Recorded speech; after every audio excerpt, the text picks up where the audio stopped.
St. John invites us today at the farewell discourse of Jesus at the Last Supper. And you and I know when the last word before somebody goes is very important. In a sense, he's leaving us the last will. My dear children, I will be with you for only a little longer. And in the course of that, Jesus said, I give you a new commandment. Love one another.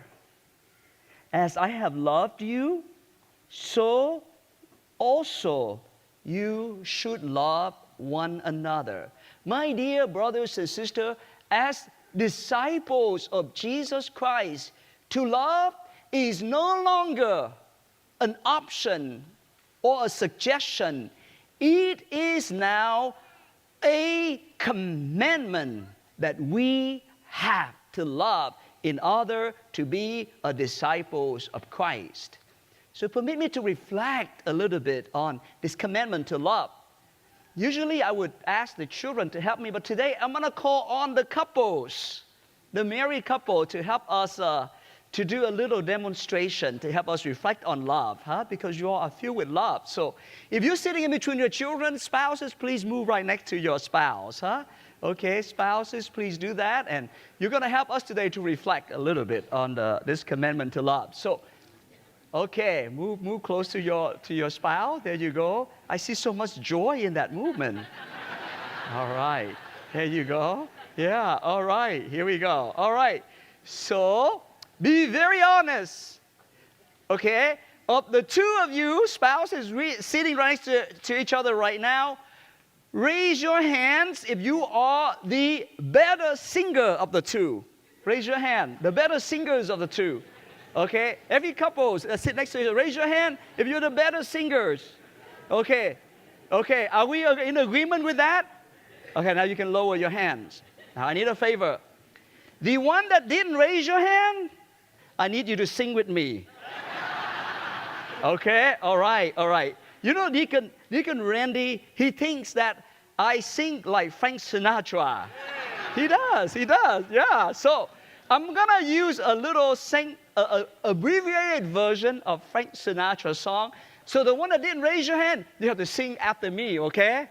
Now be loud, all right? This is a demonstration, okay? So ready?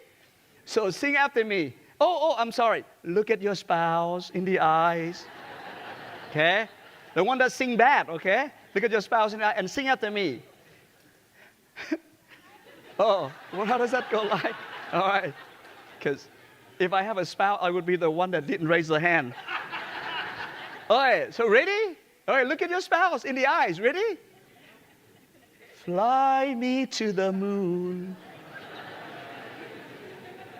Oh, that's horrible.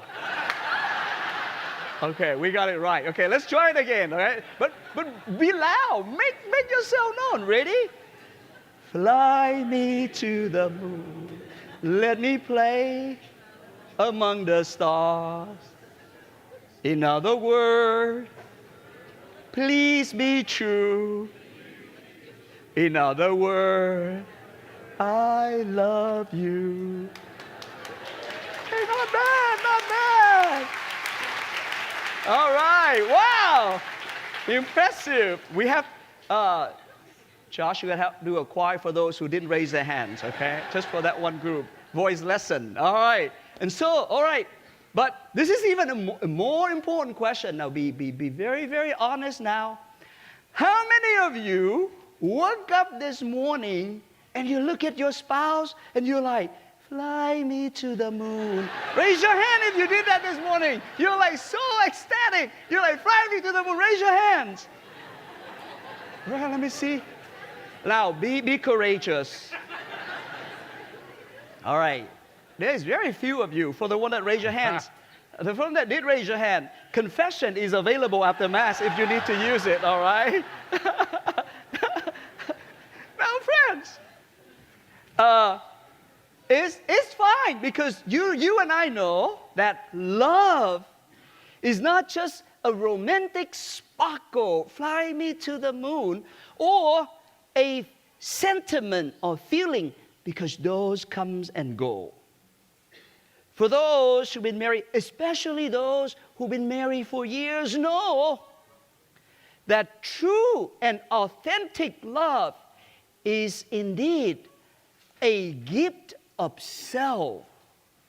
To love someone is to be selfless in giving and to desire the good in the beloved, even though sometimes it hurts and it's difficult to do so.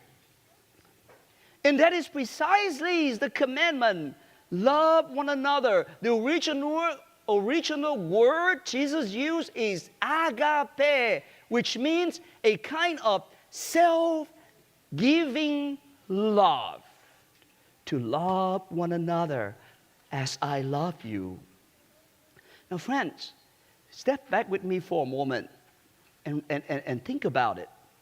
A lot of time we go through life and we find that the one, many times, actually more often than not, the one who we love the most are also the one who can hurt us the most. Many times, the very one who really, because love is this experience of being loved, is ecstatic and beautiful. But at the same time, the very one that we love the most, they're not perfect. They have their own brokenness. And so sometimes our very own parents, our very own children, our own very close friends, our own very spouse are the one advertently or inadvertently could be the one who hurt us the most. The trouble is, though, sometimes as we walk through life and we begin to experience these wounds of hurt, rejection, and abandonment, the heart begins to withdraw. It begins to build a kind of a wall around itself to protect itself, and is no longer capable of agape or selfless love if we're not careful. Notice today's gospel begin with Judas, when Judas left. And Jesus, he loves us. He loves his disciples. Even if among them Judas left to do what?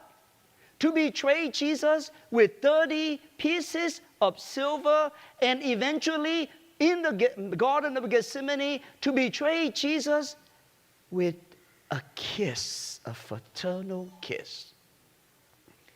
But Jesus didn't stop Judas. He carried on loving on. Ask yourself these questions, my dear brothers and sisters. Ask the Lord to reveal to you right now and throughout this week, who is this one person in your life whom you love so much, whom have hurt you so deeply to the point that it had started to build a protective wall around your hearts. Because the Lord didn't die for nothing. He can break down that wall. Additionally, my dear brothers and sisters, I want you to know you're not alone. We go through life like that. But it shouldn't determine who we are. We continue to carry on. Perhaps that is why Jesus said, it is a new commandment to love. Because when we keep the commandment will keep us carrying on loving. Another very important point in loving is a lot of time we are afraid to be loving because we're afraid of vulnerable hurt, but also because we're afraid of our life being spent when we are loved.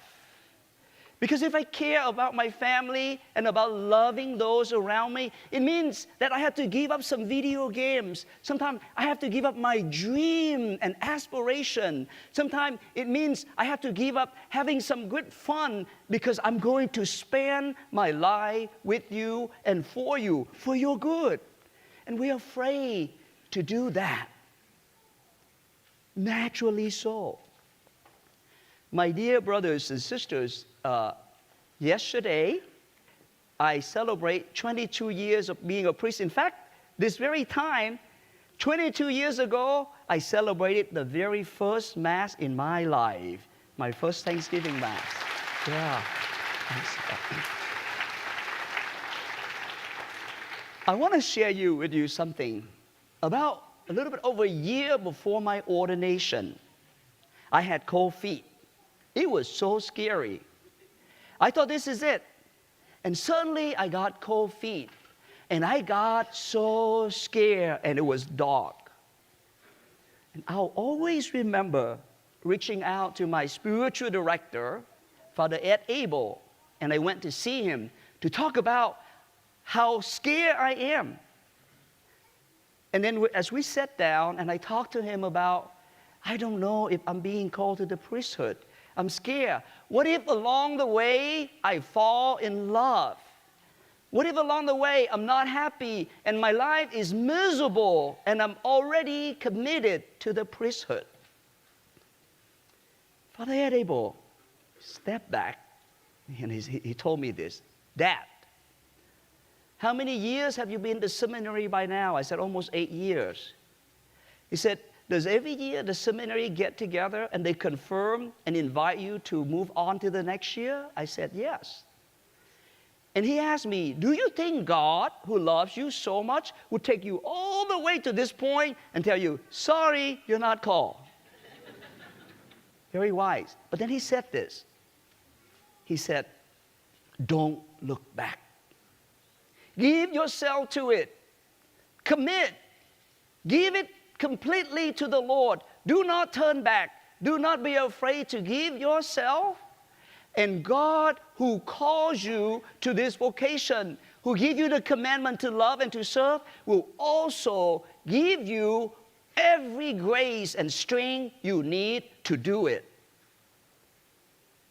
And on that moment, I made a commitment. This is it. And I go on.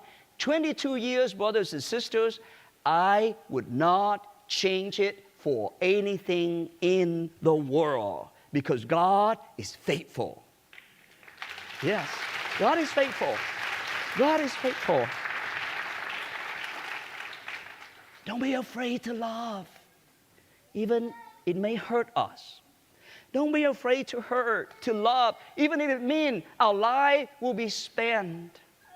I want to share with you a very, very profound quote from C.S. Lewis. C.S. Lewis, his wife had cancer, and she was wasting away and dying. And he knew that when the time comes for him to say goodbye, his heart would have been so broken. C.S. Lewis wrote this. To love at all is to be vulnerable. Love anything, and your heart will certainly be wrong and possibly broken. If you want to make sure of keeping it intact, you must give your heart to no one, not even an animal. Grab it carefully around with hobbies and little luxuries and avoid all entanglement. Lock it up safe in the casket or the coffin of your selfishness. In that casket, safe, dark, motionless, airless, it will change. It will not be broken. It will become unbreakable, impenetrable, irredeemable. But it will be so cold and lonely. Brothers and sisters, are you afraid to be vulnerable so that you may love? Keep on loving on, even if it means your heart will be broken. When Jesus loved us so much, it drove him to die for us on the cross.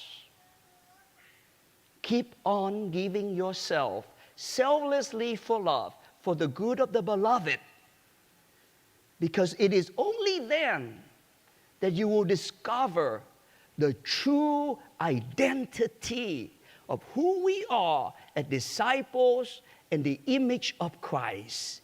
And you will discover that there's more blessing in loving than grabbing ourselves and protecting our heart cold and unbroken.